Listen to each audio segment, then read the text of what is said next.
si terdakwa akan seperti itu.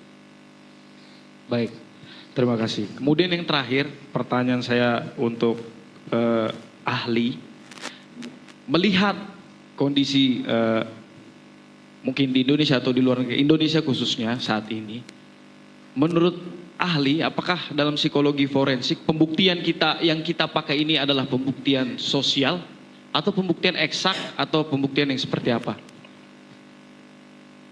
Kebenarannya itu. Majelis, ini saya harus cerita model lebih panjang lagi ini. Modelnya panjang sekali, banyak sekali. Kalau ada 5, 6 atau 7 model yang bisa kita pakai untuk menyanggah premis saudara termohon. Intinya model-model yang dirumuskan oleh psikologi forensik terkait dengan kerja personil penegakan hukum, terkait dengan istilah beratnya judicial decision making process, proses pembuatan putusan yudisial. Percayalah, kata psikologi forensik majelis,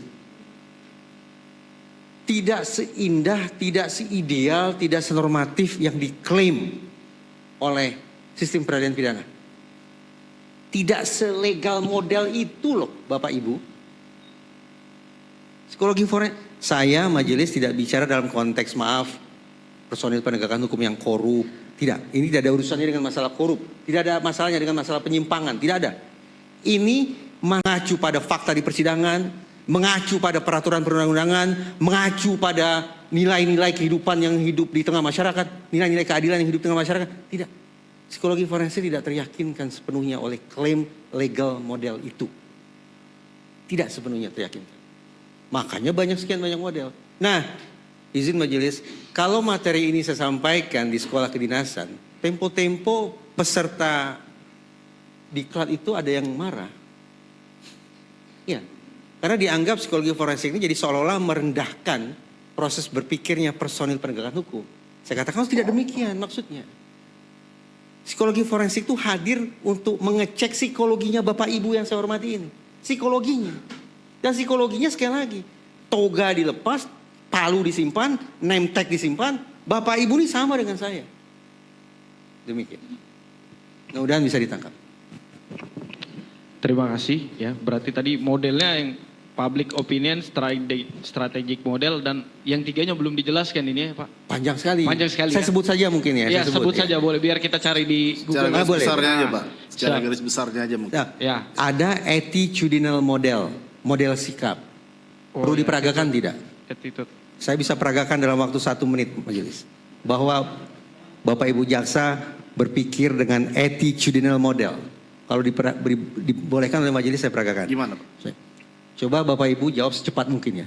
Jawab secepat mungkin. Dan jujur ya, spontan berarti. Kalau berpikir lambat, menjawab lambat, saya anggap Bapak Ibu tidak jujur. Tidak cocok jadi personil penegakan hukum. Karena tidak jujur. Berarti harus jujur, ciri kejujuran menjawab secepat mungkin. Jawab secepat mungkin, spontan ya. Siap? Menjawab siap pun tidak menjawab. Siap Bu? Siap? Ibu tidak berani berkata karena terekam kan berarti suaranya. Ibu hanya berani agak. Ibu siap? Jawab. Siap ya? Siap. Sepasang suami istri datang ke pengadilan. Mereka akan bercerai. Kuasa asuh anak jatuh ke...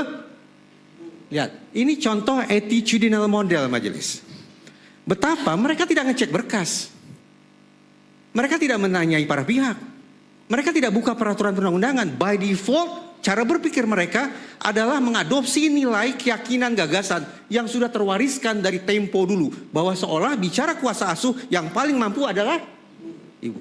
Padahal kalau sungguh-sungguh mereka baca peraturan, yaitu Undang-Undang Perlindungan Anak, mereka akan temukan di situ bahwa ayah ibu dihubungkan dengan kata dan. Artinya kita tidak punya alasan dari sisi peraturan perundang-undangan untuk menganggap bahwa satu jenis kelamin lebih unggul daripada jenis kelamin lainnya ketika bicara pengasuhan. Mengaku ternyata Bapak Ibu bekerja berdasarkan attitudinal model. Saya lanjut majelis. Model berikutnya. Lagi ya ke Bapak Ibu. Sebenarnya saya bisa bertanya ke majelis, tapi untuk menghormati persidangan yang mulia saya bertanya saja. Saya boleh tahu ketika bapak-bapak menangani sebuah perkara, apa yang harus Bapak cermati? 5 saja, coba.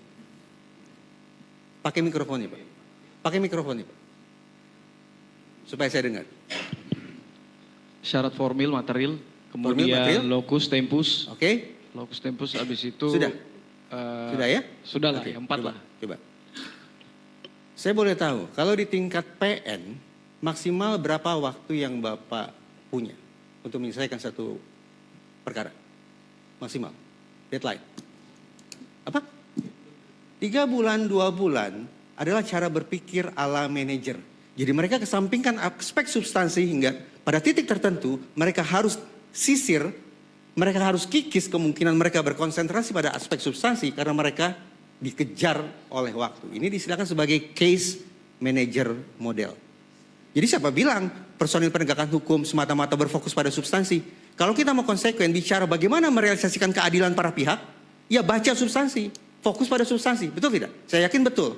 Tapi pada titik tertentu Bapak Ibu harus abaikan tanda petik substansi karena Bapak Ibu dikejar oleh waktu. Muncullah model case manager model. Berarti Bapak Ibu yang saya hormati ini bekerja tidak murni sebagai orang yang fokus mencari keadilan dengan menggali sedalam-dalamnya aspek substansi suatu perkara, tidak. Bapak Ibu harus berpikir, ini bahaya ini, deadline. Marah pimpinan, segala macam. Itu contoh case manager model. Ada banyak lagi, tapi izin majelis saya pikir segitu dulu lah ya. Untuk sepertinya saudara termohon hanya ingin tahu saja ini.